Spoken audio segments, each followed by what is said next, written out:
Hello and welcome to Mr. Z TV. I am Mr. Z, and here we have another game of StarCraft 2 between two very tip-top professional players in the community. We have Goody here playing the Purple Terran against Duckload Ra playing the Blue Protoss. Now, I love White Ra. I've loved him ever since the beta of StarCraft 2. And he's just such an excellent player, and I'm really excited to see what he has to offer in this Protoss vs. Terran against our friendly neighborhood Goody. And Protoss vs. Terran is quite an interesting matchup, one of my favorites. Actually, I like a lot of the matchups. I feel like I say that every cast I do, but I just find Protoss vs. Terran very interesting because it's getting quite dynamic. Before we saw a lot of that kind of bio play against Colossi and Vikings to try to stop the Colossi amount, but people have begun to explore different things such as using Archons or throwing in some factory tech in their Terran play here. So we'll have to see what these players decide to do as they pick up their build orders here.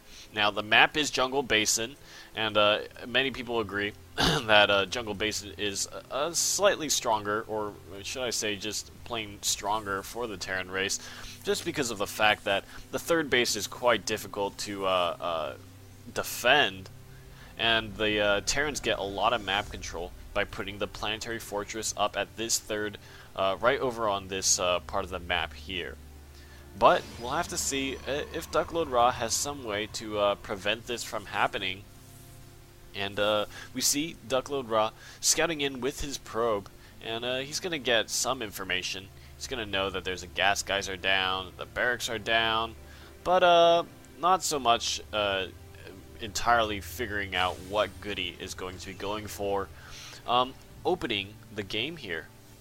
And White Ra himself just getting a gas geyser and his cyber core after the pylon, so everything fairly standard for him. And Goody's scouting SCV just coming in now. And there are no, the Marine here for Goody, gonna push out White Ra's scouting probe. And, you know, not too much information from that probe. He knows that there's just one gas up, but he isn't quite sure whether Goody is going to tech with a second geyser or if Goody's going to be doing any kind of fast expand play. And here we go, White Ra getting a second gateway down. He's not going to get a super early robotics bay or robotics facility for that observer scout. Just going for a 2 gateway build, fairly safe. He's going to feel pretty defended for now.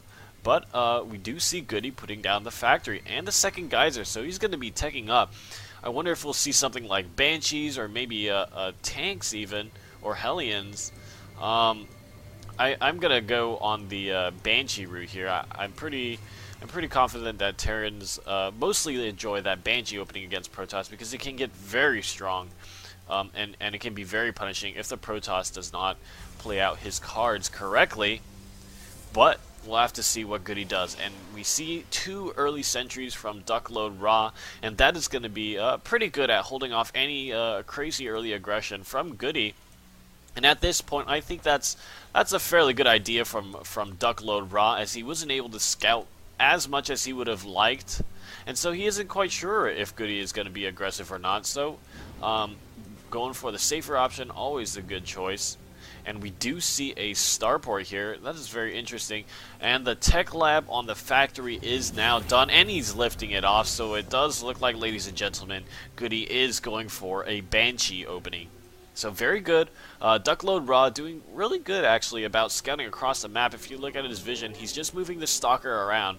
And I really like that because the Stalker is a very fast unit in the opening stages of the game. And so you can really get a lot of map control with just a Stalker out, just moving it around, getting as much map vision as you can. And we can see that Duckload Ra doing his best to control both Xel'Naga towers. And that's going to be really important in intercepting any kind of aggression that your opponent opts for.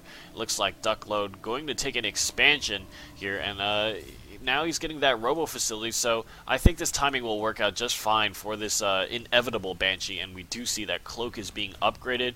Duckload Ra adding on more infrastructure to support his 2-base economy here in just a moment. And this Banshee harass could potentially do a lot of damage. It'll probably rely quite a bit on Duckload Raw scouting around the map and intercepting that Banshee as soon as he can. But let's go and see how much information Duckload Raw has. Nothing much beyond that first scouting probe. He hasn't really scouted the ramp. If he did, he would see that bunker. He would see Marines. And that's a pretty good indication of Banshee. But I think Duckload Raw might have some kind of suspicion because his Terran player has been playing quite passively so far. And now the Banshee moving across the map. And this probe scouts it, so Duckload Raw is going to be ready for this Banshee coming here, and the Banshee even decides to kill the probe, so that's another warning for Duckload there. And he does have the Observer in time. Cloak is finished on the Banshee, but the Observer coming up just about right on time, so that's very, very good timing by Duckload. And the Banshee will fly away to the corners of Duckload's main, causing those stalkers to have to go around and around. And this Banshee harass, so far not doing as much damage as Goody would like, but he does have a second Banshee coming up, and this second Banshee could mean a lot of probe kills. We don't see, I think, only two observers out, so White Raw is on top of his game right now. He knows exactly what he has to do to defend that, and that is some very good positioning on the edges of his bases. He's got an observer each for each expansion here, and here comes the Banshee, cloaking, but it's going to be turning around instantly as it realizes it cannot put on any more pressure. And this Banshee going back home, both Banshees now repelled, so we'll have to see what Goody tries to do here. He invested quite a bit of economy in that Banshee harass, and he does not have an expansion. And Duckload Raw is going to be getting quite far ahead right now. If we take a look at the income count, yep, Duckload Raw has quite a few more harvesters than Goody here. And so I'm curious to see what Goody is going to do to try to secure himself a good winning chance at this game, because right now Duckload Raw is looking very, very pretty. He's standing very strong at a 2-base economy, and he's got a lot of infrastructure out, and very interesting, as I was saying at the beginning of this cast, Protoss players are beginning to move away from the Colossi tech, and I really like how he's getting these Templar here. While Storm is being researched, the Templar can serve a function of feedbacking the Banshees, and basically that just eliminates the possibility of Cloak. In addition to doing a ton of damage to these Banshees. But Duckload Raw does have that Storm on the way, and it looks like it might be just a little bit late. We see Goody pushing out aggressively with siege tanks, siege mode upgraded, Marines upgraded, and he's just going to be sieging outside of White Raw's base, building bunkers here. I don't think White Raw can break this right now. And this is just such a good, solid push from Goody. It's just very well defended, and it's going to be hard for White Raw to do anything about that. And look at that feedback by the Templars, very good, nearly sniping down one Banshee and putting the other down very, very low.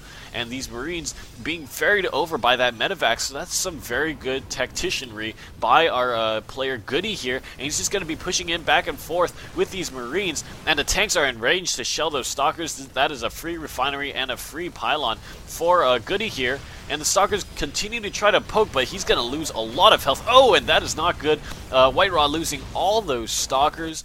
So this is just a very neat push by Goody. But on the other hand, White Raw got to figure out a way to put pressure back onto his opponent. I really like that. Oh, Goody getting quite a few probe kills with these Marines. And this push is just so solid. The Banshee's coming back in, but now they don't have very much energy. Feedback is not going to be quite as strong against them. And the tanks are just doing so well in keeping the gateway units down low for White Raw. He has this one cannon that's going to be able to protect him from any further harass here. But these Banshees finding a really nice position. And here comes the Zealot drop. And he's going to stop mining at Goody's base here.